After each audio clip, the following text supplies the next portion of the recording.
ഗുരുവായൂരപ്പൻ അവിടെ പണ്ട് നമ്പൂതിരി മേൽശാന്തി പൂജിക്കുമായിരുന്നു. അപ്പൊ ഒരു ദിവസം അദ്ദേഹത്തിന് പോകാൻ പറ്റിയില്ല പൂജിക്കാൻ. അദ്ദേഹത്തിന്റെ മോനെ വിട്ടു. അപ്പൊ മോൻ അമ്പലത്തിന്റെ ഉള്ളിൽ കയറി പൂജകൾ ആ മോൻ അറിയുന്ന രീതിയിലുള്ള പൂജകളൊക്കെ ചെയ്ത് അവസാനം നേദ്യം വെച്ചു. ഗുരുവായൂരപ്പൻ അതെ, ചോറ്, വെണ്ണ, തൈര്, ഉണ്ണിമാങ്ങ, കണ്ണിമാങ്ങ അച്ചാറില്ലേ, അതൊക്കെ കൊടുക്കും. അപ്പോ ഈ കുട്ടി നേദ്യം വെച്ചപ്പോ ഗുരുവായൂരപ്പൻ കഴിക്കണില്ല.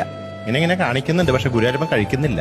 അപ്പൊ കുട്ടിക്ക് സംശയമായി, ഉണ്ണിനമ്പൂരിക്ക് സംശയമായി, അച്ഛൻ കൊടുക്കാത്തോണ്ടാണോ ഗുരുവായൂരപ്പൻ കഴിക്കാത്തേ എന്നൊരു സംശയം. അങ്ങനെ സങ്കടം വന്നു. സങ്കടം കണ്ടപ്പോ സഹിക്കാൻ പറ്റിയില്ല ഗുരുവായൂരപ്പന്. ഗുരുവായൂരപ്പൻ പറഞ്ഞു, എനിക്ക് തൈരും ഉണ്ണിമാങ്ങയും കണ്ണിമാങ്ങയും അച്ചാറും കൂടിയാണ് എനിക്ക് ഇഷ്ടം എന്ന് പറഞ്ഞപ്പോ ചോറും തൈരും ആ കണ്ണിമാങ്ങ അച്ചാറും കൂടി കൂട്ടിക്കുഴച്ച് ഗുരുവായൂരപ്പന് കൊടുത്തപ്പോ കൃഷ്ണൻ സന്തോഷമായിട്ട് കഴിച്ചു. അത് മുഴുവൻ അങ്ങോട്ട് കഴിച്ച് തീർത്തു. നട തുറന്ന അവസാനം നേദ്യത്തിന്റെ കുറച്ച് ബാക്കി കൊടുക്കണമല്ലോ, പാത്രമൊക്കെ കാലി. അപ്പൊ അവിടെ കൂടി നിന്ന ഭക്തജനങ്ങളും അമ്പലത്തിലെ മറ്റുള്ള അംഗങ്ങളും വിചാരിച്ചു ഈ മോൻ ഉണ്ണി നമ്പൂരി ഇത് കഴിച്ചതാണെന്ന് വിചാരിച്ചു. ഗുരുവായൂരപ്പനാണല്ലോ കഴിച്ചത്, അവർക്കറിയില്ല.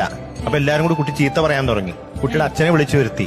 അച്ഛൻ ഇങ്ങനെ തല്ലാൻ തുടങ്ങി, ചീത്ത പറഞ്ഞ് തല്ലാൻ തുടങ്ങിയപ്പോ അതെ, ദുതിയെ തല്ലുന്ന പോലെ. അപ്പൊ വിഗ്രഹത്തിന്റെ അവിടെ നിന്നൊരു ശബ്ദം, ഉണ്ണിയല്ല കഴിച്ചത്, ഞാൻ